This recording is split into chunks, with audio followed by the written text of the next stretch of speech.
आइए प्रारंभ करते हैं आज गहरवाल वंश।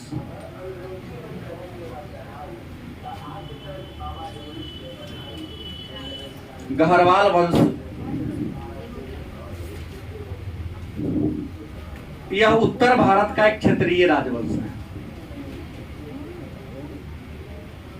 उत्तर भारत का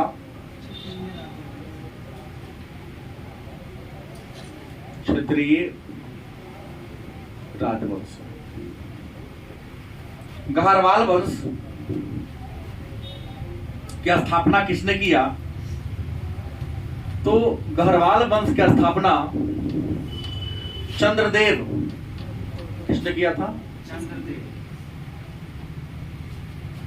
चंद्रदेव नामक एक व्यक्ति ने गहरवाल वंश की स्थापना लगभग 1080 या 1100 ईस्वी के आसपास, 1080 से 1100 ईस्वी के बीच या आसपास गहरवाल वंश की स्थापना किया।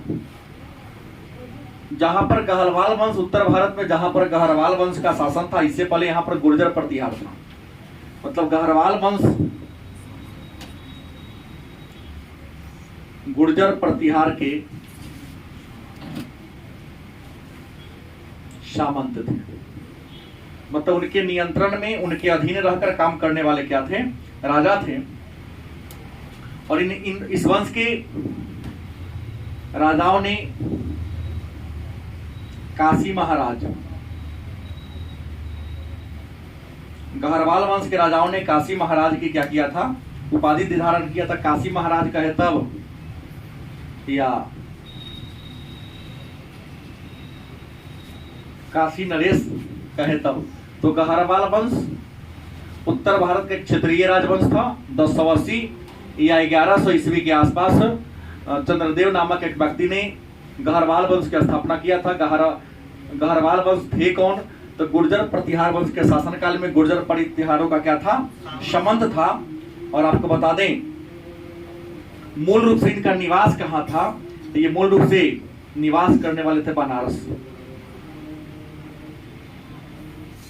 बनारस को ही वाराणसी या काशी कहते हैं। तो मूल रूप से काशी, बनारस या वाराणसी के रहने वाले थे। वाराणस नाम वानर नामक राजा ने किया था और बनारस का नाम राजा वानर ने। वरुणा और 80 दो ऐसी नदियां हैं, उस दो नदियों के संगम पर स्थित होने के कारण काशी को बनारस नाम क्या किया गया? दिया गया। चंद्रदेव के बाद गहरवाल वंश के जो दूसरा राजा बने उनका नाम था मदन चंद्र। राजधानी कहाँ थी? क्योंकि हमने कहा काशी नरेश इसलिए रखा ही, इनका निवास क्षेत्र बनारस था, बनारस को राजधानी बना लिया। जयचंद्र के बाद इनका लड़का राजा बना जिनका नाम क्या था? मदन चंद्र। इतिहास में मदन चंद्र की कोई विशेष उपलब्धि नहीं है, इनके बारे में जानकारी का क्या है? अभाव है। और मदन चंद्र के बाद जो अगला राजा बना उनका नाम था गोविंद चंद्र। मदन चंद्र के बाद राजा कौन बना? गोविंद चंद्र राजा बना। और रियल में गोविंद चंद्र ही गहरवाल वंश के प्रथम प्रतापी राजा थे। गोविंद चंद्र ने गहरवाल वंश को एक अस्थायित्व प्रदान करने का काम किया था। गोविंद चंद्र के शासन काल में महमूद गजनवी का इंडिया पर आक्रमण होता था। इस गोविंद चंद्र के काल में महमूद गजनवी नाम सुने हैं, यह अफगानिस्तान में स्थित छोटे से राज्य गजनी का राजा था। तो गहरवाल वंश के राजा गोविंद चंद्र थे। इनके शासनकाल में महमूद गजनवी का इंडिया पर क्या हुआ था? आक्रमण हुआ था। मतलब इनके राज्य पर भी इनका क्या हुआ था? आक्रमण हुआ था। इस बात की जानकारी जिस पुस्तक से मिलती है उस पुस्तक का नाम है पृथ्वीराज रासो नामक पुस्तक से इस बात की जानकारी मिलती है कि महमूद गजनवी का गहरवाल वंश के साम्राज्य पर भी, उनके प्रदेश पर भी अटैक हुआ था। उस समय गहरवाल वंश के राजा कौन थे? गोविंद चंद्र थे। और आपको बता दें, गोविंद चंद्र के बाद इनका जो अगला राजा बना उनका नाम था विजय चंद्र।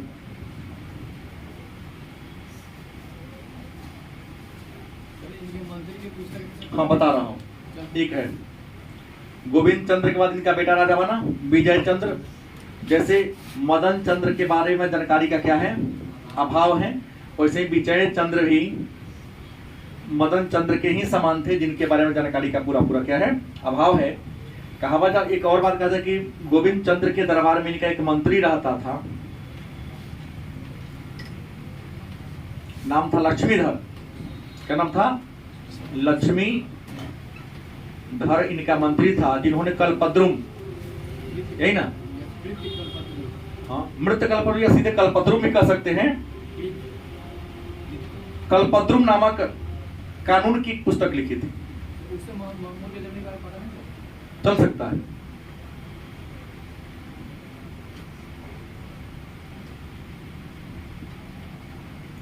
कल्पद्रुम जो कानून की पुस्तक है की रचना किया था, लक्ष्मीधर ने किया था। लक्ष्मीधर गोविंद चंद्र के क्या थे?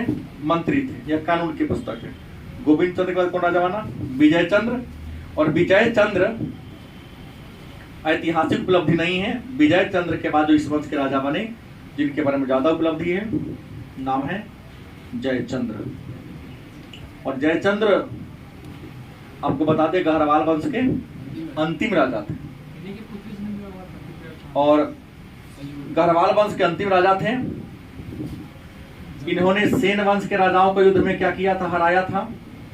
इनका युद्ध पृथ्वीराज चौहान से हुआ, तो जो चौहान वंश के राजा थे, पृथ्वीराज चौहान से जयचंद्र क्या हो गए थे? हार गए थे।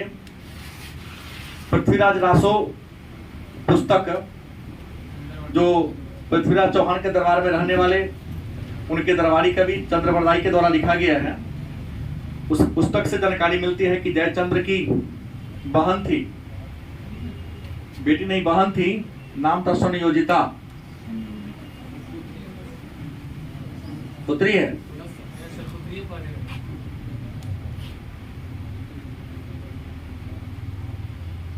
हमें याद आ रहा है बहन, ठीक है, बहन हो या पुत्री हो, हाँ, तो जयचंद्र की एक बहन या पुत्री सुनियोजिता थी। उससे प्रेम करते थे कौन? पृथ्वीराज चौहान, या जो पृथ्वीराज चौहान चौहान वंश के अंतिम शासक थे, उनसे प्रेम करते थे। कहा जाता है कि जयचंद्र का हमेशा पृथ्वीराज चौहान के साथ कन्नौज पर अधिकार करने के लिए संघर्ष चलता था। मतलब पृथ्वीराज चौहान चाहता था कि कन्नौज पर मेरा अधिकार हो, जयचंद्र चाहता था कि कन्नौज पर किस पर अधिकार हो? मेरा कन्नौज पर। तो कन्नौज पर अधिकार करने के लिए हमेशा, हालांकि दोनों रिश्तेदार था, भाई के रिश्ता में लगता था, इतना विवाद होता था। जयचंद्र की बेटी पृथ्वीराज चौहान से प्रेम करती थी, लेकिन जयचंद्र नहीं चाहता था कि हमारी पुत्री का विवाह पृथ्वीराज चौहान से हो। उसके मन में ये बात थी कि अगर कहीं से हमारी पुत्री का क्या हो जाता है, विवाह हो जाता है, तो कन्नौज पर अधिकार करने का जो मेरा सपना है वो सपना अधूरी रह जाएगी। उल्टे युद्ध के बदले हमें क्या देना होगा? उसकी सुरक्षा, सिक्योरिटी देनी पड़ेगी, हो सकता है दहेज भी देना पड़े। लेकिन ये दोनों प्रेम करते थे, और जब जयचंद्र ने सुनियोजिता का स्वयंवर, राजा महाराजा की पुत्री का विवाह स्वयंवर में होता था, जब विवाह के योग हो जाया करती थी तो राजा स्वयंवर का निर्माण करवाते थे, और जिस राज्य में राजकुमार विवाह के योग्य होते थे उनको निमंत्रण जाता था। लड़की जिसके गले में माला पहना देती, उसी से उनका विवाह होता बाद में। तो कहा जाता है कि स्वयंवर का निर्माण कराए, और स्वयंवर में उत्तर भारत के जो सभी प्रसिद्ध और प्रतापी राजा थे, सभी राजा को इन्होंने क्या दिया था? जयचंद्र ने स्वयंवर में आने का न्योता दिया था। कहा जाता है कि जयचंद्र ने सबको निमंत्रण दिया, लेकिन अपने पड़ोसी चौहान वंश के राजा जिनकी राजधानी अजमेर थी, उनको निमंत्रण किया नहीं दिया। इनको इस बात की विद्वान लिखते हैं कि जानकारी मिल गई कि सुनियोजिता का स्वयंवर लगा हुआ, उनका विवाह हो रहा है, और पृथ्वीराज चौहान को लज्जित करने के लिए इनके प्रतिहार का माने द्वारपाल का एक रूप में मूर्ति बना दिया, मिट्टी का एक प्रतिमा बना दिया, और जयचंद्र ने अपने मेन गेट पर क्या कर दिया, रख दिया, फाला हाथ में टंगा, नीच दिखाने की कोशिश किया कि इसकी औकात, मतलब पृथ्वीराज चौहान की औकात जयचंद्र के दरबार में एक प्रतिहार के समान है, द्वारपाल के समान है, तो भला अपनी बेटी का विवाह उसे हम कैसे कर सकते हैं। लेकिन बड़ा ही वीर था। कहा जाता है कि प्रेम करता था, लव इज ब्लाइंड शायद सिद्ध होता है यहाँ पर। पृथ्वीराज चौहान भी भेष बदल लिया, और भेष बदलकर उनके गेट पर जाकर उसकी प्रतिमा थी, वहां पर क्या हो गया, खड़ा हो गया। लड़की भी प्रेम करती थी, घूमते घूमते आई, किसी युवराज के गले में और माला को क्या किया, नहीं डाली, और मिट्टी की जो प्रतिमा बनी थी पृथ्वीराज चौहान का, उसी प्रतिमा में संयोजिता ने क्या कर दी, माला पहना दी। पृथ्वीराज चौहान वहीं पर भेष बदल कर क्या था, खड़ा था, देखा कि माला में पहना दिया, मतलब मिट्टी की प्रतिमा में बनाई, इसका मतलब लड़की हमसे ही विवाह करना चाहती है। उठा के घोड़ा पर सबके सामने लेके पहले से सेटिंग था ही सबका। शायद हमको लगता है विमलेंदु पृथ्वीराज रासो के रचनाकार जयचंद्र से चंद्रबरदाई से वार्तालाप किए थे। फिर कोई बात नहीं है, ऐसा रहा होगा पहले से। हाँ, पत्रालाप हुआ होगा, पत्र के माध्यम से वार्तालाप हुआ होगा, तो पत्रालाप के माध्यम से सेटिंग हुआ होगा। गलत सही। हाँ, तो सभा से उठाकर क्या होते हैं, ले जाते हैं। इस कारण जयचंद्र और पृथ्वीराज चौहान में कट्टर दुश्मनी हो जाती, जानी दुश्मन हो जाया करते हैं। इस जयचंद्र के दरबार में एक संस्कृत भाषा के विद्वान रहते थे। संस्कृत भाषा के उस विद्वान का नाम था श्रीधर। क्या नाम था, श्रीधर, जिन्होंने एक पुस्तक लिखा था नैषध चरित। गलत सही। कहा जाता है कि जयचंद्र पृथ्वीराज चौहान का विरोधी हो जाता है, और 1192 ईस्वी में तराइन का सेकेंड युद्ध हुआ था। इस दूसरे युद्ध में मोहम्मद गौरी को जयचंद्र ने सहायता कर दिया। जो मोहम्मद गौरी पृथ्वीराज चौहान के दर से भाग रहा था, तराइन के प्रथम युद्ध में हारा था 1191 में, मैं वहां आऊंगा तो चर्चा करूंगा। ऐसे भाग रहा था कि भागने के भूकंप आने के बाद जैसे इंसान को दौरा नहीं होता है, वैसे मोहम्मद गौरी भाग रहे थे। प्राण बचाने के लिए गुफा में छुप गए थे कि प्राण बचे तो अब इंडिया पर आक्रमण नहीं करेंगे, हालांकि वो कई बार अटैक कर दिए थे। तो प्रश्न है कि हार गए लेकिन हिम्मत मिला। हम तो कहते हैं इंसान को चींटी से सीख लेनी चाहिए। एकता अगर किसी में है इस सृष्टि पर सबसे ज्यादा, तो चींटी में। और चींटी सामाजिक कीट का उदाहरण है। चींटी अपने से 1000 गुना ज्यादा वजन के वस्तु को ढोकर क्या करता है, ले जाता है। थोड़ा देर कहना चलेगा।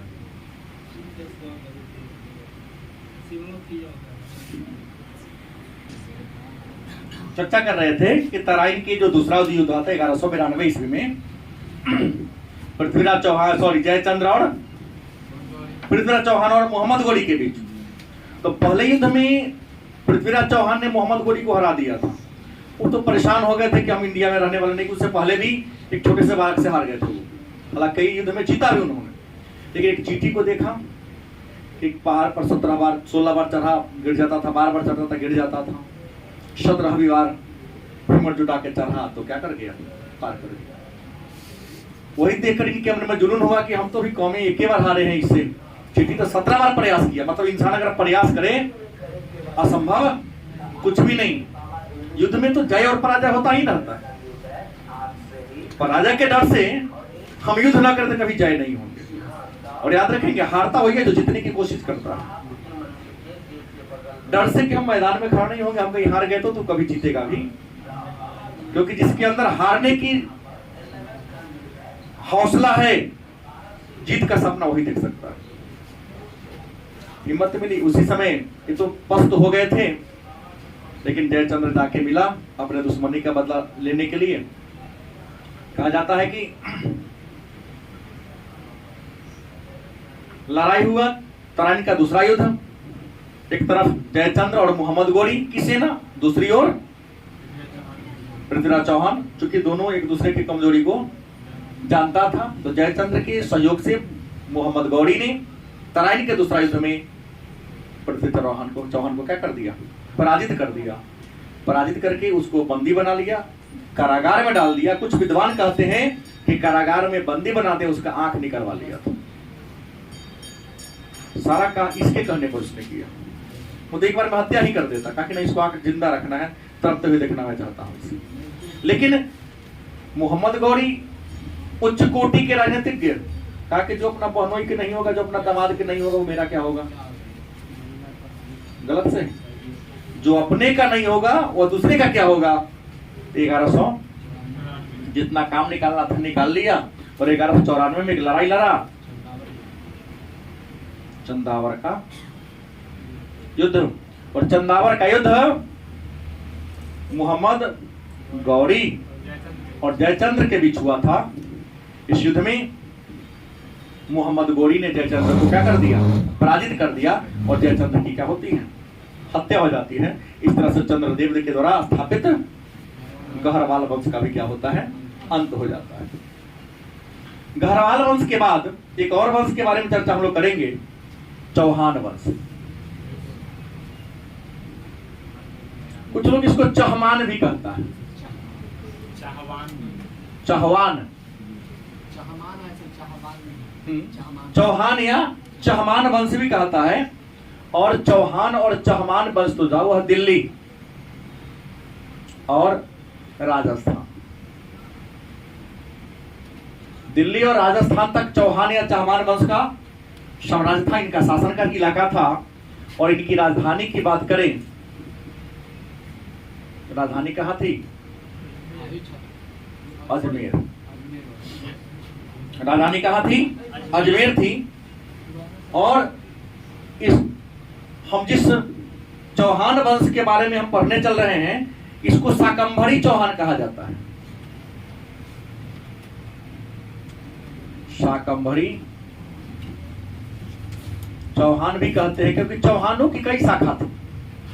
चौहानों की इंडिया में कई शाखा थी, लेकिन जो चौहान फेमस है वह शाकंभरी चौहान फेमस है। अब कहेंगे इसका नाम शाकंभरी आपने क्यों कहा? इसको शाकंभरी कहने के पीछे रीजन है कि सांभर और अजमेर, सांभर व अजमेर में इसका बोलबाला। सांभर भी राजस्थान का एक शहर है और अजमेर भी कहां का शहर है? राजस्थान का शहर है। तो यहां तक यह ज्यादा फेमस थे, इनका राज्य का विस्तार था, इसलिए उसको शाकंभरी के नाम से भी जानते हैं। इस वंश की स्थापना की बात करें तो इस वंश की स्थापना वासुदेव ने किया था। अगर संस्थापक की बात कर ले,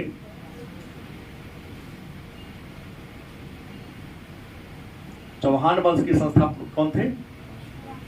वासुदेव थे। लेकिन प्रतापी राजा की बात कर लें, सबसे महान राजा की बात कर लें, तो पृथ्वी राज चौहान, एक लाइन जोड़ दीजिए, तृतीय। पृथ्वीराज चौहान तृतीय, मतलब मेन हमको इसी को पढ़ना है। इस वंश में अन्य कई राजा हुए, जैसे पूर्णतल। और इसके बाद अन्य की बात करें कि कौन कौन राजा हुए, तो पूर्णतल के बाद जयराज, विग्रहराज, क्या? जयराज, विग्रहराज, चंद्रराज,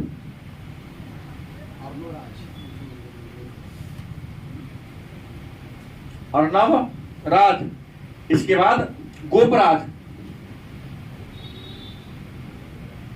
कौन था? गोपराज, उस पर अजयपाल, कौन था? अजयपाल। इनके बारे में जान लीजिए। राजा तो कमजोर थे, लेकिन अजयपाल भी जो अजमेर के शासक हुए थे हार गए थे। इस अजयपाल ने ही अजमेर शहर की स्थापना किया था। अजमेर शहर की स्थापना कौन किया था? अजयपाल ने किया था। इनके बारे में विद्वान लिखते हैं कि हार विदेशी से एक बार क्या हो गए थे, हार गए थे, अपने आप को जिंदा जला दिया था कि हम हार के न गए, अपने जगह पर रहकर हम बाहरी लोग से हार कैसे गए। तो राजा कई हुए हैं, लेकिन संस्थापक वासुदेव प्रतापी राजा पृथ्वीराज चौहान था। लेकिन कुछ अन्य भी राजा हुए जिनके बारे में चर्चा करेंगे, दो लाइन। तो अन्य राजा में जैसे इन्होंने कहा, मैं इसका चर्चा करता अर्णो राज के बारे में चर्चा कर दूं। अर्णो राज जो चौहान या चहमान वंश के राजा थे, और ये रियल में कहा जाए तो अजयपाल के क्या थे? उत्तराधिकारी थे। अजयपाल के मरने के बाद अर्णव राज क्या बने थे? राजा बने थे। इसलिए मैं इसको लास्ट में लाना चाह रहा था। अब बीच में बोले हम लिख दिए, तो वीडियो में नहीं लिखते तो आप फिर दोबारा रिकॉल करते। तो हमने कहा वासुदेव, पूर्णतल, जयराज, विग्रहराज, चंद्रराज, गोपराज। राजा कौन बना? अजयपाल। अजयपाल की उपलब्धि क्या है कि इन्होंने केवल अजमेर शहर की स्थापना किया, और अजयपाल के बाद जो राजा बना, कौन बना? अर्णो राज बना। और इस अर्णो राज के शासन काल में ही महमूद गजनवी की सेना अजमेर के आसपास आ गई थी। इस अर्णो राज के काल में महमूद गजनवी की सेना कहां पहुंच गई थी? अजमेर में आ गई थी। लेकिन आपको बता दूं कि अर्णो राज ने महमूद गजनवी की सेना को अजमेर में क्या कर दिया था? पराजित कर दिया था। और महमूद गजनवी जो 17वां इंडिया अटैक किए थे, वो अपने सेना का नेतृत्व तो नहीं कर रहे थे, लेकिन सेना उनका क्या हो गया था? हार गया था, और वहां से लौटने पर मजबूर कर दिया था। लेकिन अर्णो राज स्वयं पाल वंश के राजा कुमारपाल से क्या हो गया था? हार गया था। कुमारपाल से क्या हो गया? गजनवी की सेना को हरा दिया, लेकिन पाल वंश के राजा कुमारपाल की सेना से क्या हो गया? हार गया। इनका अस्तित्व खत्म हो जाता है। अर्णो राज के बाद इनका बेटा राजा बना। इनके बेटा का नाम था विग्रहराज चतुर्थ। विग्रह राज चतुर्थ, ठीक है। आपने कहा इनको बिसल देव भी, इनको बिसल देव के नाम से भी क्या करते हैं? जानते हैं। और बिसल देव एक महान शासक तो थे ही, लेकिन साहित्य का ये महान संरक्षक थे। क्या? साहित्य का ये महान संरक्षक थे। मतलब इनके दरबार में उस समय के राजस्थान के जो बड़े बड़े साहित्यकार थे, इनके दरबार में रहते थे। इनके दरबार में रहने वाले जो प्रमुख कवि थे, उनका नाम था सोमदेव। कौन था? इनके दरबार में रहने वाले कवि थे सोमदेव। और सोमदेव ने एक नाटक लिखा था। उस नाटक का नाम था हरिकेल। हरिकेल एक नाटक है जो सोमदेव ने लिखा है। और हरिकेल विग्रहराज चतुर्थ में लिखे हुआ था। सोमदेव मतलब ललित एक और भी लिखा था। सोमदेव ने ही हरिकेल लिखा। नाटक है, लेकिन नाटक में विग्रहराज के बारे में, उनके उपलब्धियों के बारे में, उनके विजय के बारे में क्या है? प्रशंसा की गई है। इसके अलावा एक और इन्होंने पुस्तक लिखी। उस पुस्तक का नाम ललित विग्रहराज। कौन है? ललित विग्रहराज। और ललित विग्रहराज में विग्रहराज के या बिसल देव के साहित्य के प्रति जो रुझान था, साहित्य के प्रति जो लगाव था, और इन्होंने अपने शासनकाल में किन किन स्थापत्य कला का, किन किन मूर्तियों का निर्माण कराया था, उन सब के बारे में चर्चा इस किताब में दिया गया है। ललित मतलब सुंदर भी विग्रह राज। विग्रह राज के बाद जो अगला राजा बना वो बना पृथ्वीराज चौहान या पृथ्वीराज तृतीय। और पृथ्वीराज तृतीय प्रतापी राजा भी था और चौहान वंश के पृथ्वीराज चौहान तृतीय, ये चौहान वंश के कौन राजा थे? अंतिम राजा थे। और कहा जाता है कि चौहान वंश का हमेशा गहरवाल वंश के साथ संघर्ष होता था और संघर्ष का मूल कारण क्या था? कन्नौज। और बार बार संघर्ष में पृथ्वीराज चौहान के समकालीन कौन थे? जयचंद्र। पृथ्वीराज चौहान के समकालीन थे कौन थे? जयचंद्र। जयचंद्र को पृथ्वीराज चौहान बार बार युद्ध में क्या कर देता था? हरा देता था, पराजित कर देता था। इस बार बार के युद्ध के कारण ही पृथ्वीराज चौहान के नामों का प्रशंसा इसके घर परिवार में गुंजा था नहीं। और घर परिवार में नाम गुंजा, भाई नहीं होगा तो चित्र तो दिखाएगा ना, फोटो तो होगा ना, उसके रूप गुण का प्रशंसा तो होगी, ऐसा है ऐसा है। उसी से उनके अंदर संयोजिता के अंदर प्रेम की भावना क्या हुई थी? जगी थी। कई बार कहा भी जाता है कि दुश्मन के नाम का गुणगान ज्यादा नहीं कर उल्टा प्रचार हो जाता है। सही बात नहीं, जैसे पिछली लोकसभा चुनाव में नरेंद्र मोदी को इतना सीट नहीं आता, हमारे माननीय राहुल गांधी साहब इतना न कर दिए, नहीं कहेंगे उर्फ इतना अधिक न उनके बारे में कहना शुरू कर दी कि जो नहीं जानता था नरेंद्र मोदी वो अभी नरेंद्र मोदी को क्या हो गया? जान गया। जैसे वर्तमान समय में अगर राजनीति कहती है, सभी लोग जुट रहे हैं, जुटकर अच्छा नहीं कर रहे हैं, अपने लिए अहित ही कर रहे हैं। क्या राजनीति के सिद्धांत का मैं बोल रहा हूं, अहित कर रहे हैं, क्योंकि सभी पार्टी मिलकर उसी पर अटैक कर रहा है। जनता के दिमाग में आ रहा है कि कहीं कोई नियमन है तब नहीं प्रवीरा हुआ ऐसा, क्योंकि अक्षर संस्कृत में श्लोक नहीं, यथा चतुर्भी कनकः परीक्षते सचेदन तापतारणै तथा पुरुष परीक्षते शीलेन गुणेन कर्मेण धर्मेण। एक परीक्षा हमेशा अच्छी चीज का होता है ना, वार हमेशा अच्छे पर होता है। बांस का पेड़ गिरता नहीं है, जो ऊंचा घर होता है हवा के झोंका से उसी का चदरा छत उड़ जाता है। इकट्ठा करे मतलब और ज्यादा प्रचार कर रहे हैं, बार बार लड़ाई में हारता था। ये चर्चा होती थी दरबार में, राज में, घर परिवार में, सब में प्रेम जगी। यह भी सोच लिया कि कहीं से प्रेम संबंध जुटेगा, ब्याह शादी हो जाएगा तो हमारा आपसी विवाद क्या हो जाएगा। ये तो संबंध के माध्यम से विवाद को दूर करना चाहता था। आई देखता था संबंध कि अगर ब्याह हो गया, कनौज गया, कनौज उपजाऊ इलाका था, मेरे हाथ में कभी नहीं आएगा, कनौज मेरे हाथ में नहीं आएगा तो हम कभी समृद्ध बनेंगे ही नहीं। इसी दौरान पृथ्वीराज चौहान के शासन काल में ही आपको बता दें इंडिया पर महमूद गौरी का आक्रमण होता है। हालांकि महमूद गौरी का पहली बार आक्रमण 1178 में हुआ था। गौरी का इंडिया पर पहली बार आक्रमण 78 में, 78 से पहले 1175 में हुआ था, लेकिन पहली लड़ाई में जीत चुका था। लेकिन 1178 ईस्वी में जो लड़ाई हुआ था वह राजस्थान में एक पहाड़ है, अरावली की पहाड़ी। अरावली के पहाड़ के नीचे एक छोटा सा राज्य था, जहाँ के राजा भीम द्वितीय या मूलराज द्वितीय था, एकदम छोटा था, 12-13 साल का लड़का था। उसकी माँ उसकी सुरक्षिका बन के शासन चला रही थी। लेकिन इस लड़ाई में क्या हो गया था? हार गया था। लेकिन हिम्मत चूर हुआ नहीं, तो उसको साम्राज्य विस्तार करना था ना। 1191 ईस्वी में 1191 ईस्वी में चौहान और गौरी के बीच तराइन के मैदान में, कहा तराइन के मैदान में पहली बार युद्ध हुआ था। हालांकि तराइन के मैदान में 3 बार युद्ध हुआ है। तराइन एक जगह है जो कहाँ है? हरियाणा में। लेकिन तराइन के मैदान में युद्ध कितने बार हुए हैं? 3 बार। पहला बार 1191, दूसरा बार 1192, तीसरा बार 1235। और तराइन का तीसरा युद्ध महमूद गौरी के गुलामों के बीच हुआ था, वही दिल्ली और लाहौर पर कब्जा करने के लिए। अब तो आ ही नहीं दिल्ली सल्तनत। तो तराइन के मैदान में 3 बार युद्ध हुआ। पहला युद्ध 1191 में पृथ्वीराज चौहान मोहम्मद गौरी, गलत सही। इस युद्ध में चौहान जीत गए थे और गौरी हार गए थे।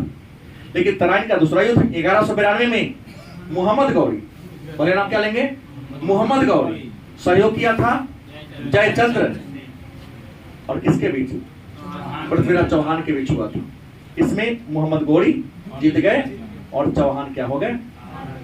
हार गए। तीसरा तो पहले ही बोल दिया, मोहम्मद गौरी की कलरौज कुवाचा सबके बीच हुआ था, वही लाहौर और दिल्ली पर कब्जा के लिए हुआ था। यहाँ हुआ था, इस लड़ाई में हार गया। हारने के बाद पृथ्वीराज चौहान को क्या कर लिया गया? बंदी बना लिया गया था। बंदी बनाकर उनको जेल कारागार में डाल दिया गया था।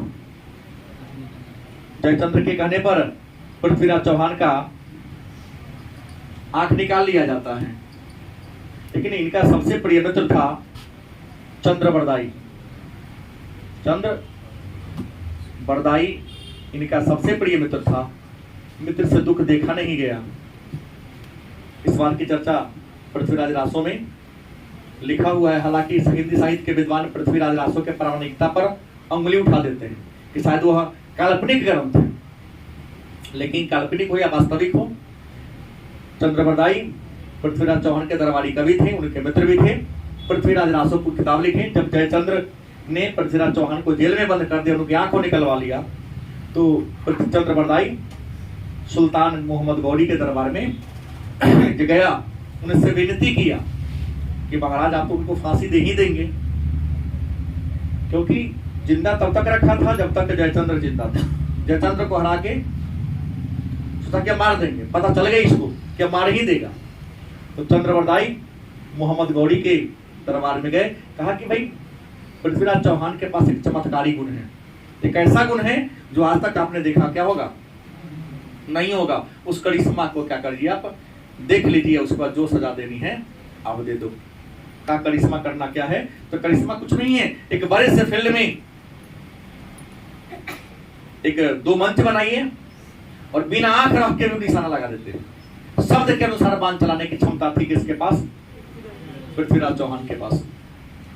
मोहम्मद गौरी से राजनीति में क्या हो जाता है? फंस जाते हैं बेचारे।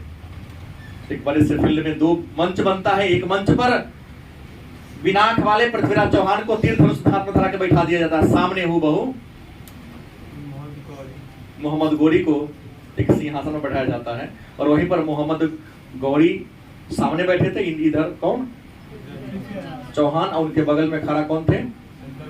चंद्रबरदाई। उन्होंने एक श्लोक बोला था कि 4 बांस 24 गज अंगुल अष्ट प्रमाण, एते पे सुल्तान मत झुको चौहान। मतलब 4 बांस 24 गज, तुम्हारे और उसके बीच की दूरी कितनी है? 24 गज दूरी। और 24 गज दूरी के बाद 4 गो बांस का एक मंच बना हुआ है। 4 बांस 24 गज, माने 4 गो बांस का बना हुआ मंच पर विराजमान है, बैठा हुआ है। 24 गज तुम्हारे उसके बीच क्या है? दूरी है नहीं, अंगुल अष्ट प्रमाण। और बांस के मंच के ऊपर 8 अंगुली के बराबर पृथ्वी मचान बना के रख ले, माने सिंहासन, और उसी पर क्या है? बैठा हुआ है। मौका को जाने। अपने जीवन काल में तो मोहम्मद गौरी का पर्सनालिटी देखबे किया था। निशाना लगाया, कितना ऊंचा तीर कितना ऊंचा जाएगा आप जानबे करते हैं कि हम किसी वस्तु को, अगर किसी बंदर को सिर में निशाना लगाना हो, सॉरी सीना पर गोली मारना हो किसी जीव को, तो नियम का तो सिर में निशाना लगाओ, क्योंकि हम गोली जैसे बंदूक से छोड़ते हैं तो गोली सीधा नहीं जाती है। हम गोली छोड़े तो गोली सीधा नहीं छुपेगी, गुरुत्वाकर्षण के कारण। पृथ्वी गोल है अलग बात है, लेकिन गुरुत्वाकर्षण तो धरती को खींचेगा ना, उसको जाएगा, सिर लग जाएगा नीचा। सीना में गोली मारना है, सीना पर निशाना लगाओगे तब पेट में लगेगा, न तो नीचे चल जाएगा। आप लोग तो जानते हैं, विज्ञान में पढ़े होंगे। तीर उस हिसाब से चला दिया, तीर जाके सुल्तान के गर्दन में लग गई, वही उचित हो गए। कुछ विद्वान कहते हैं कि पृथ्वीराज चौहान का मंत्री या राजकवि चंद्रबरदाई भी अपना तलवार निकाला म्यान से, पहले चौहान को काट दिया, उस तलवार से अपने आप को हत्या कर लिया, क्योंकि मन में डर था कि ऐसा ना हो कि उसका सेना सब पकड़ के हम दोनों को निर्दयतापूर्ण तरीके से कत्ल कर दे। ये था चौहान वंश और गहरवाल वंश।